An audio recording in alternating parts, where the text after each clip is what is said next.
Okay, तर नमस्कार मंडळी, वेलकम टू माय ब्लॉग. कशात तुम्ही सगळे मंडळी? सध्या मी आलो आहे ट्रायबल कल्चरल म्युझियमला, बघू शकतात मागं. आणि आपण न टाइम वेस्ट करता आजचा ब्लॉग चालू करूयात. सो स्टे ट्यून, चालू करूयात आजचा ब्लॉग. ओके, तर मंडळी फायनली आता आपण मदत जाऊयात, जे आहे पुण्यातील ट्रायबल म्युझियममध्ये. इथे प्रवेश शुल्क आहे फक्त 30 रुपये. पण या 30 रुपयात तुम्हाला फक्त म्युझियम नाही, तर महाराष्ट्रातील विविध आदिवासी जमातीचा इतिहास, संस्कृती आणि जीवनपद्धती पाहायला मिळेल. चला आज जाऊया.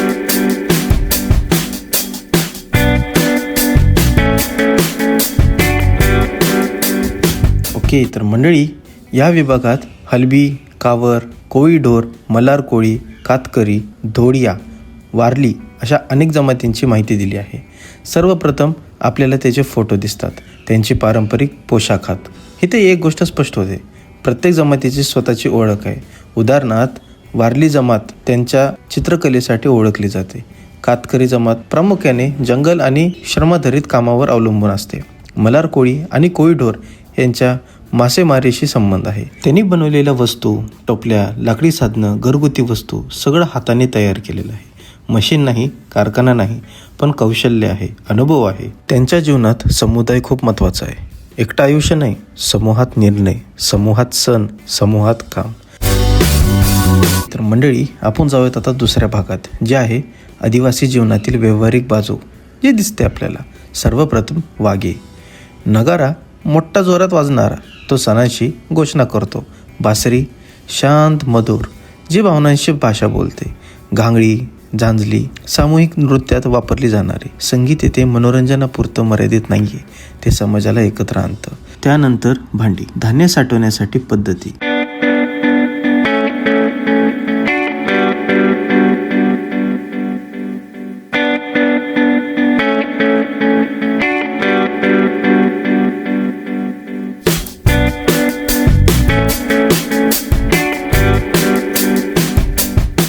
आणि याच विभागात मंडळी शेतीचे अवजार आहेत. लाकडाची, लोखंडाची साधी साधन. धार्मिक आणि सांस्कृतिक वस्तू दाखवतात की तेच आध्यात्मिक निसर्गाशी जोडलेले आहे. त्यांच्यासाठी जमीन म्हणजे आई, जंगल म्हणजे जीवन आहे.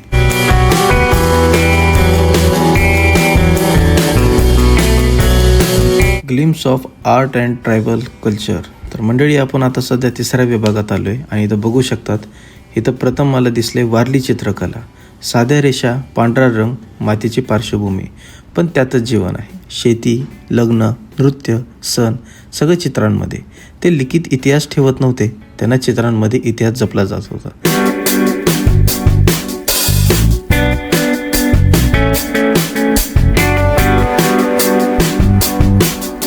मंडळी हे बघू शकतात तुम्ही, हे आहे मासेमारी साधनं, कुकरीसारखी उपकरणं. हे साधन दाखवतात की त्यांना पाण्याचं, नदीचं, माशांचं सखोल ज्ञान होतं.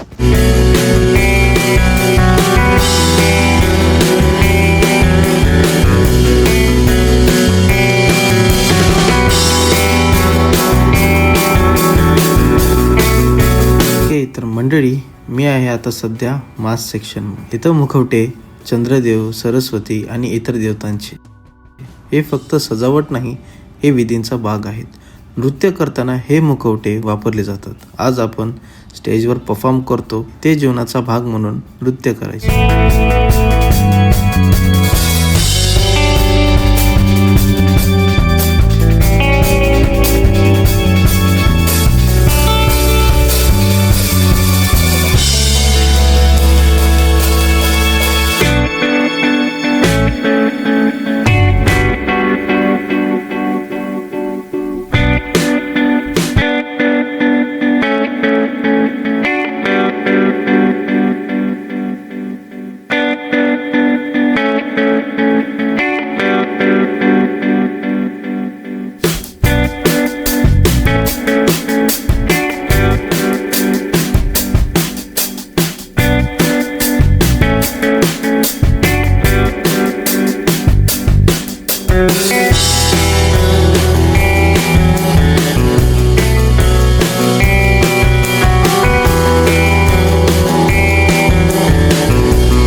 आणि मंडळी आपण आलो आहे आता चौथ्या विभागामध्ये.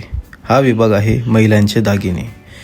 या विभागामध्ये माडिया जमातीचे दागिने, जड चांदीचे, पारंपरिक हिचडी माडिया दागिने, वेगळ्या शैलीचे दागिने म्हणजे फक्त शोभा नाही, ते सामाजिक संकेत आहे. लग्न झालं आहे का, कोणत्या जमातीचे, कुटुंबाची स्थिती काय आहे, सगळं दागिन्यातून दिसायचं. आज आपण सोशल मीडियावर स्टेटस दाखवतो, ते संस्कृतीतून दाखवायचे.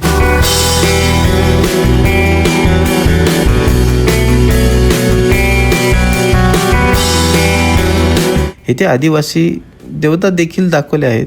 त्यांची श्रद्धा गुंतागुंतीची नाही, ती थेट आहे. जंगल म्हणजे जीवन, पाणी म्हणजे जीवन, माती म्हणजे जीवन. ट्रायबल म्युझियम म्हणजे केवळ प्रदर्शन नाही मंडळी, तो एक संवाद आहे भूतकाळ आणि वर्तमान यांच्यातला. आपण आधुनिक आहोत, ते नैसर्गिक होते.